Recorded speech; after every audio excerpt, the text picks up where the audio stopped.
সবাই মিলে আজকে কোথায় চললাম সেটাই তোমাদেরকে জানাবো।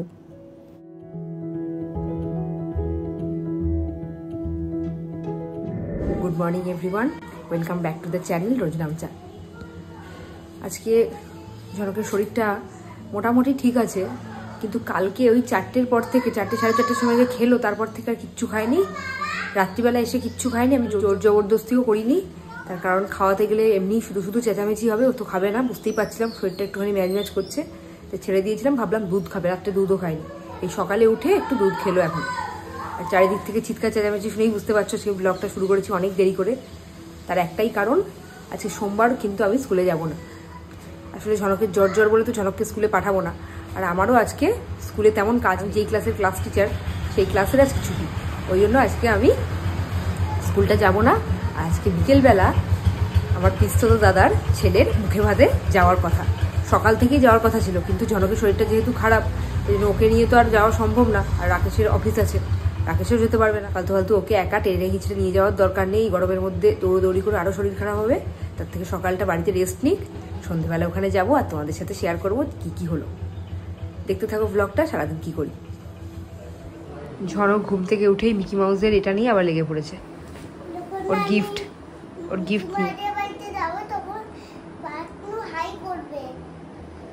বলে যখন মিকি মাউসের বাড়ি গেছিলাম তখন পাতলু হাই করেছিল, করবে আবার কি, হয়ে গেছে তো, পাস্ট।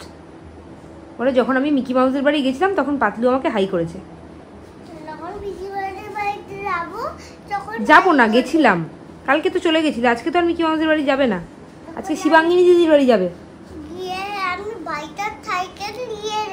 হ্যাঁ, সাইকেলটা পুরো তোমার মতো সেম। আমারটা কি, এটা কি রে? তোমার এই সাইকেলটার মতো, শিবাঙ্গিনী দিদির সাইকেলটা ভাইয়ের। ওকে যদি তুমি খাওয়াতে সাকসেসফুল হলে এটাই বিরাট বড় ব্যাপার। পুরোটা খাইনি, একটুখানি ফেলেছি। যতটুকু খাই, ওরকম মুখে জটটা ভাব, যতটুকু খেয়েছে না, আমি হয়তো পারতামই না। যেটা তাড়াতাড়ি ফেরার চেষ্টা করো, যতটা সম্ভব তাড়াতাড়ি। জামা কাপড় কিন্তু কিচ্ছু রেডি করে রেখে গেলে না, কি পরে যাবে বলো, বের করে রাখবো। এই ঘরটার অবস্থা দেখো, এগুলো গোছাতে হবে, ছত্রাকার অবস্থা। কালকে প্রোগ্রাম করে এখানে জামা, ওই যে ওইখানে জামা, বাড়িতে চাকরানি আছে, চাকরানি করবে।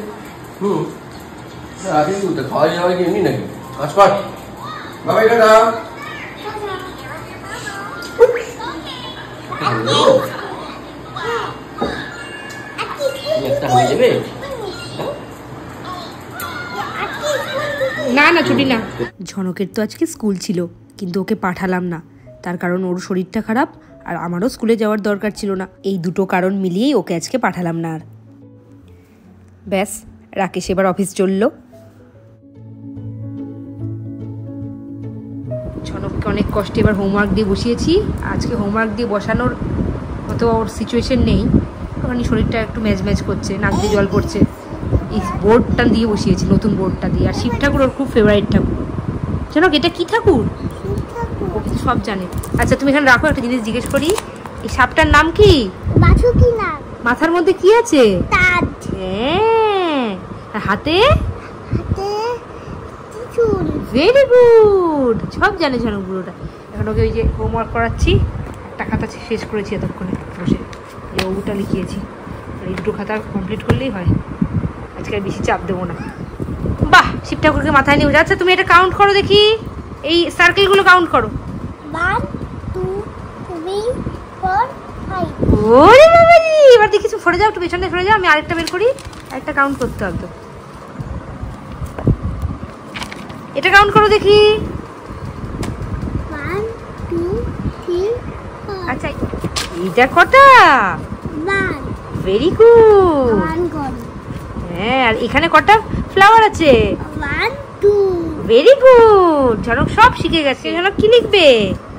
6 লিখবে। এগুলো কে লিখেছে? আমি। সুন্দর হয়েছে, হ্যাঁ লেখো সুন্দর করে। Sleeping, standing, half circle. বাহ, ভেরি গুড বয়। ঝনক একটু এদিকে তাকাও, তাকে একটু হেসে দাও। আমার এমনই কপালটা, আজকে এরকম একটা অনুষ্ঠান আর ঝনকের শরীরটা খারাপ হয়েছে।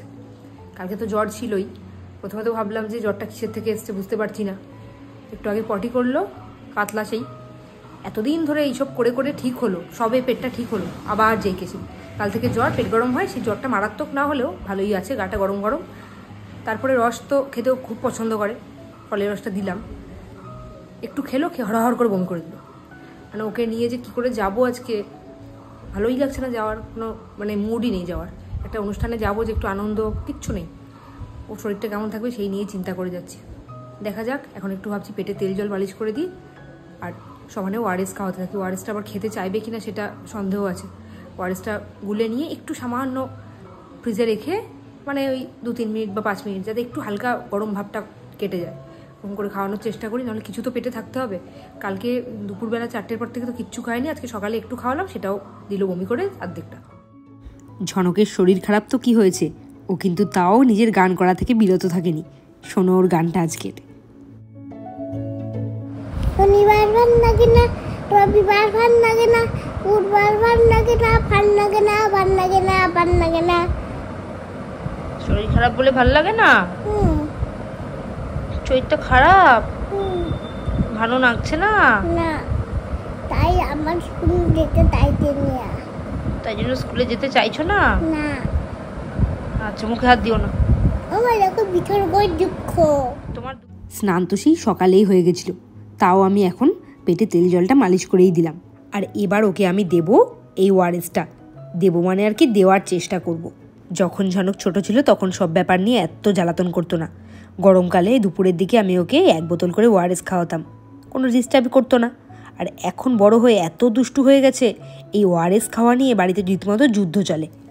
ভাবলাম যে পেটে যখন কিছুই যাচ্ছে না, একটু ওআরএস না হলে মুড়ির জল তো যাক, কিন্তু কোথায় কি, কিচ্ছু খেলো না। আমার এই সমস্ত কিছু করাই বৃথা হলো। আমি এটা করে কিন্তু ফ্রিজে রেখেছিলাম যাতে একটু খেতে টেস্ট লাগে ওর, কিন্তু তাতেও কিচ্ছুতে কোনো লাভই হলো না। ওআরএসের বোতলটা দেখেই সাথে সাথে দে দৌড়।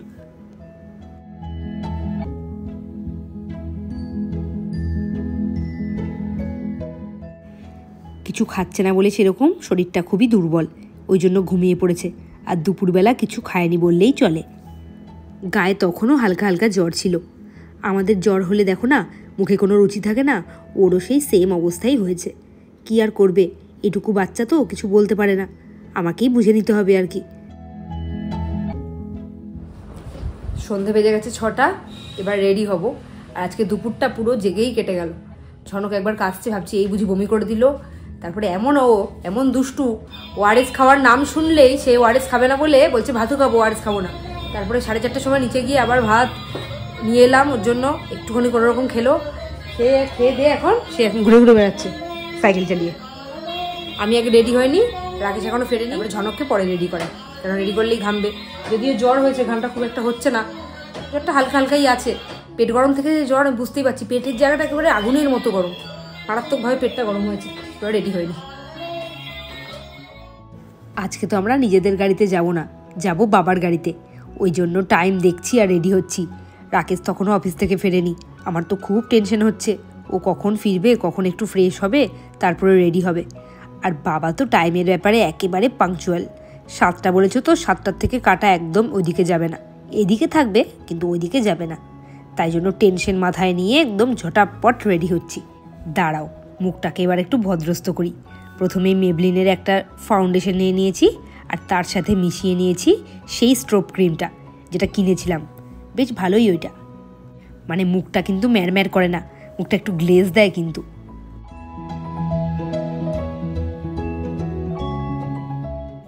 এবার একটু পাউডার মেখে নিই। আমি তাড়াতাড়ি রেডি হয়ে নিই, রেডি হয়ে আবার তোমাদের সাথে কথা বলবো, দাঁড়াও। এপাশ ফেরো, ঝনক রেডি হয়ে গেছে, এপাশ ফেরো, একটু তাকাও সবাই, ওরকম করে কেউ তাকায়, ভালো করে তাকাও। ঝনক এদিকে রেডি, ঝনকের বাবা রেডি হচ্ছে, ওই যে উনিও রেডি, এদিকে তাকাও একটু। Hi, hello guys. বাবা, আর আমি রেডি, নিজেরটা এবার দেখাই। চুলটা এখন বেঁধে রেখেছি, যদিও সবার ব্ল্যাকটা আছে, একটু দেখিয়ে দাও সবাইকে। হ্যাঁ দেখেছে সবাই, এই যে ব্ল্যাক। ও একটু পরে হয়তো জামাটা খুলে ফেলবে, ভেতরে স্যান্ডোয়ে নিতেই থাকবে না হাফ কেজিটা। হ্যাঁ, আর আমি এখন চুলটা বেঁধে রেখেছি, পোটলা করে রেখেছি, পরে খুলতে পারি যদি গরমটা না লাগে। যদি গরম লাগে তাহলে এরকমই থাকবে, টঙে ওঠানো। চলো এবার বেরোই, 7টা বেজে গেছে। ওইদিকে বাবা বেরিয়ে গেছে। আজকে আমরা বাবার গাড়িতে যাবো, নিজেদের গাড়িতে যাবো না। তোমার বাবাকে বলো রেডি হয়ে বেরোতে। আর সাইকেল নিয়ে যেতে হবে, তাই জন্য একটা বোঝা আছে, ঝনকের খাবারের ব্যাগও আছে। ওখানে গিয়ে আবার দেখা হবে চেরি বেরি দুনিয়ার লোকের সাথে। চলো সবার সাথে পরিচয় করিয়ে দেবো। এই যে ঝনকের দাদুভাই এসে গেছে গাড়ি নিয়ে, আর ঝনক গাড়ি দেখেই শুরু করে দিয়েছে দাদুভাই কোথায় গেল, দাদুভাই কোথায় গেল। একবার এদিকে খুঁজছে তো একবার ওদিকে খুঁজছে।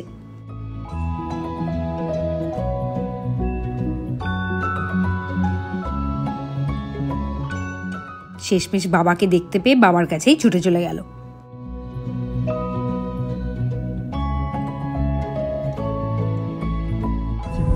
এই যে এখানে বসে আছেন মিস্টার আরবি স্যার, এখানে আরবি স্যার মানে ফ্রম আরাবিয়া। হ্যাঁ, আর এই পাশেও মিস্টার মাস্টার আরবি, চারিদিকে আরবি ছড়াছড়ি। এই চেরিবেরির গাড়ি দেখেছে, দাঁড়িয়ে পড়েছে উঠে। ওই সামনে চেরিবেরির গাড়ি। যেই একবার চেরিবেরির গাড়িটা দেখেছে, ব্যাস যাওয়া পর্যন্ত একেবারে পুরো রাস্তা এই করতে করতে গেছে। মিমি কোথায় গেল, মোমো কোথায় গেল, আর চেরিবেরি কোথায় গেল।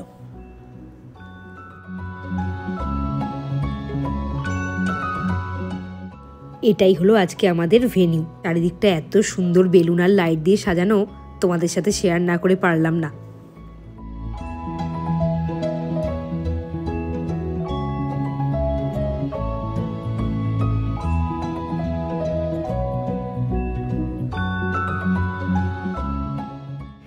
পৌঁছেই চলে গেছে শিবাঙ্গিনী দিদির কাছে। আর শিবাঙ্গিনীকে তো তোমরা আগেই ব্লগে দেখেছো। ওদের বাড়িতে আমরা একদিন শিব পুজোর নিমন্ত্রণ খেতে গেছিলাম। আজকে ওরই ভাইয়ের মুখে ভাত, মানে অন্নপ্রাশন। দেখো এই জায়গাটা কি সুন্দর করে সাজিয়েছে, তাই না? আমার 7টা পিসি, তার মধ্যে এক জোড়া পিসি কিন্তু যমজ, আর তার মধ্যে একজনের বাড়িতেই আজকে অনুষ্ঠান। এই যে ইনি, উনারই আজকে নাতির অন্নপ্রাশন। আর কি বলবো, আমরা যেমন যমজ, চেরিবেরি যেমন যমজ, আমার পিসিরাও তেমন যমজ। মানে এই টুইনের ব্যাপারটা কিন্তু জেনেটিক্যালি চলে আসছে। আমার বাবাকে দেখো, এদিকে দই বড়া খাওয়াতে খুব ব্যস্ত সে।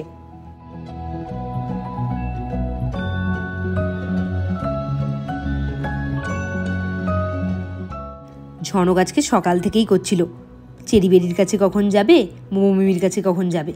আর এইদিকে শিবাঙ্গিনী দিদিকে পেয়ে ওদেরকে একেবারে ভুলে গেছে। এমনকি নিজের যে সকাল থেকে শরীরটা খারাপ সেটাই ভুলে গেছে।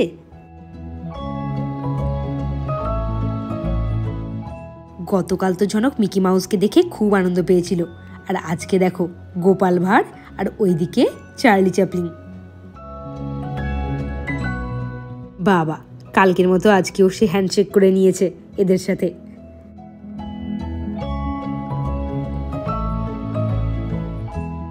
এই যে ওই হলো লাড্ডু সোনার বাবা, মানে যার আজকে অন্নপ্রাশন তারই বাবা। কি মাঞ্জা দিয়েছে দেখো একটু। আমি তো এসের থেকে চেষ্টা করে যাচ্ছি খাওয়ার, কিন্তু ভিড় ঠেলে ওইদিকে যাওয়ারই সুযোগ পাচ্ছি না।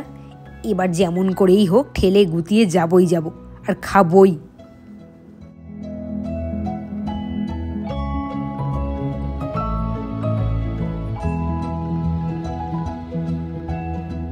এই দেখো আমাদের নায়িকা লুকিয়ে লুকিয়ে কি যেন সাঁটাচ্ছে। এই কিনতে গেলে কি কিনছো একা একা? দই বড়া, দই বড়া। আরে কোথায় এসে, এটা হলো মেন। আরে আরেক নায়িকা। আমি নায়িকা নই। যেটা না করলে ঠাকুর পাপ দেবে সেটা তো করতেই হবে। দাঁড়িয়ে পড়েছি ফটো সেশন করতে।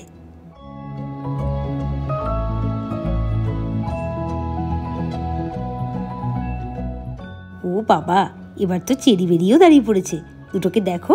আর ঝনক তো এবার দৌড়ে এসেছে চেরিবেরি আর মোমো মিমির কাছে।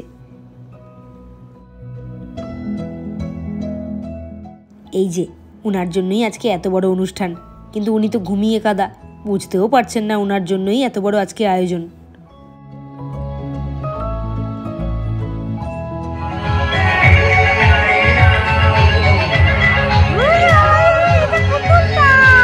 এইদিকে আমি আর রাকেশ চেরিবেরিকে নিয়ে একটু খেলছি, আর এখন ওরা কিন্তু নির্দ্বিধায় আমাদের কোলে চলে আসে, একটু কান্নাকাটি করে না। চলে এসেছি ডান হাতের কাজ সারতে। আর এইদিকে ঝনক ওই মেনু কার্ডটাকে ভেবেছে ওর টুপি, ওইটাকেই মাথায় পরে বসে আছে। খাওয়া দাওয়া তো কিছুই করবে না, ওটাতেই ওর মজা। আজকের মেনুতে প্রথম থেকে শেষ পর্যন্ত ছিল ভরপুর বাঙালিয়ানা। প্রথমেই এসে গেছে কাঁসার থালা, আর তার উপরে দিয়েছে পদ্ম পাতা।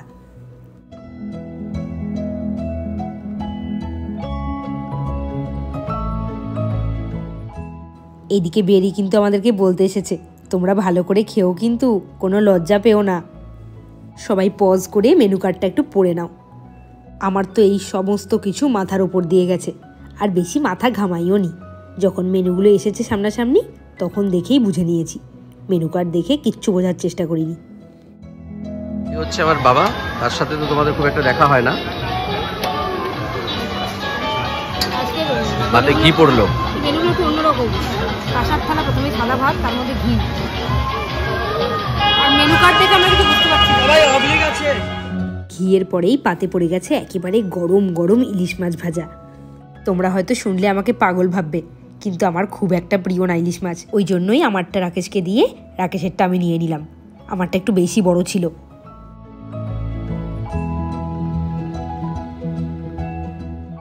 হাবি জাবি খাওয়ার কিচ্ছু না, তারপরেই সোজা চলে এলাম ভেজ ডাল, তার সাথে ঝুরি আলু ভাজায়। তারপরেই ছিল ভেটকি মাছ ভাপা। এত সুস্বাদু ছিল, 1.5 খানা খেয়েছি। আর এরপরে অনুষ্ঠান বাড়িতে যেটা হতেই হবে, মাটন। আর মাটনটা খেয়ে একেবারে প্রাণটা জুড়িয়ে গেছে। এত সুন্দর সেদ্ধ হয়েছিল না। এই দেখো, পরে আবার মাটনও নিয়েছিলাম, মাছও নিয়েছিলাম। ব্যাস, শেষ পাতে এবার চাটনি, পাঁপড় আর মিষ্টি। এরপরেই ঝনক শুরু করে দিল আইসক্রিম খাওয়ার জন্য বায়না। তোমার জ্বর হয়েছে কিন্তু। বাচ্চারা কি আর সেসব বোঝে, সেই একটু খেলো। আর ওর আইসক্রিম খাওয়া মানে তো একটু চাটা। কি আর করবে, ওদেরকে তো আর কিছু খেতে দেওয়া হয়নি। এখান থেকে ও দাঁড়িয়ে দাঁড়িয়ে লোক দেখছে, লাইট দেখছে।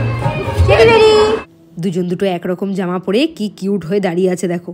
আর এই দুজন কিন্তু আজকে খুব ভালো সার্ভিস দিয়েছে, একটুও কান্নাকাটি করেনি।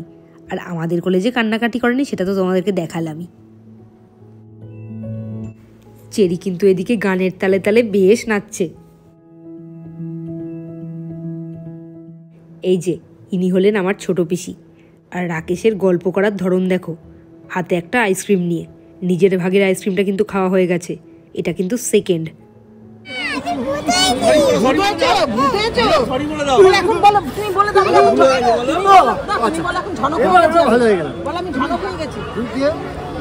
উনি হলেন ছোট পিসা। ঝনকের সাথে খেলায় কিন্তু বেশ মত্ত হয়েছে। ঝনকের চারিদিকে তো একেবারে দিদার দাদুর ছড়াছড়ি।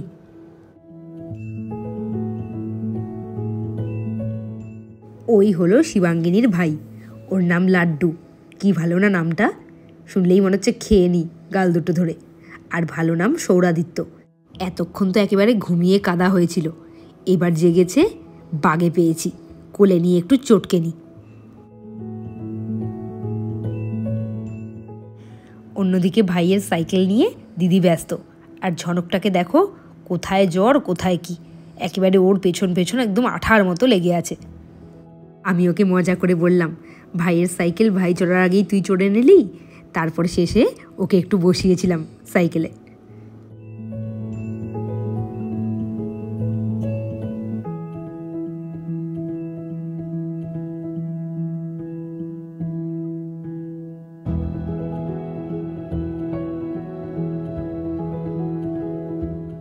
এখন বেজে গেছে প্রায় 10:30, আর আমাদের এবার যাওয়ার পালা। ঝনককে যেই বলেছি চলো বাড়ি যাব, ও তো যাবেই না। ব্যাস, শিবাঙ্গিনী দিদির পেছন পেছন ওই দিকে দৌড়লো।